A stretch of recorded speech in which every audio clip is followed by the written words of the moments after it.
Job simulators are such a weird concept. Develop a game based on a soul-crushing profession, and sell it to people who wish to experience this life without the alcoholism or inevitable cocaine habit that would normally result. Yet many have made this transition. Farmer, train driver, professional YouTuber. All these roles have inspired popular titles, and Papers, Please is no exception. Papers, Please takes this concept of bleak job equals fun game and dials it up to 11. You play an aimless gopnik who's been made the customs officer in some communist shithole. Being a soulless civil servant, you must process the various peoples who attempt to cross your border checkpoint, analyzing their documents and comparing them against an increasingly complex set of regulations. All this to ensure that someone doesn't get into your Orwellian nightmare country with a passport written on a napkin. Papers, Please does a fantastic job in translating this concept into an engaging experience, through the use of the bill mechanic. The player earns money for each processed person through the border, which is then spent at the end of each day in order to pay for rent, food and heating. These factors have to be maintained in order for your family to not perish in a typically Soviet manner. Or you could just let your mother-in-law die. Am I right, recently divorced dads?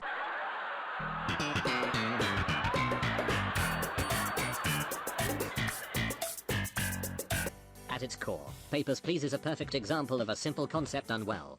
The need to balance fast processing with avoiding citations for errors creates a genuinely intense experience. Every mistake is fucking infuriating and makes you want to master all the rules and regulations the game throws at you. On top of this, the game offers moral decisions across the various days that move the narrative towards one of 20 endings.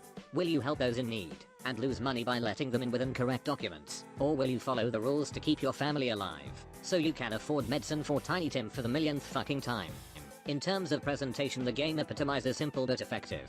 The simplistic graphical style, combined with a darker color scheme and atmospheric sounds during gameplay, really emphasizes the drab, depressing nature of the game world. Sound effects such as the accept or eject stamp have some of the most satisfying game sounds, and really make me want to work in the post-Brexit border office.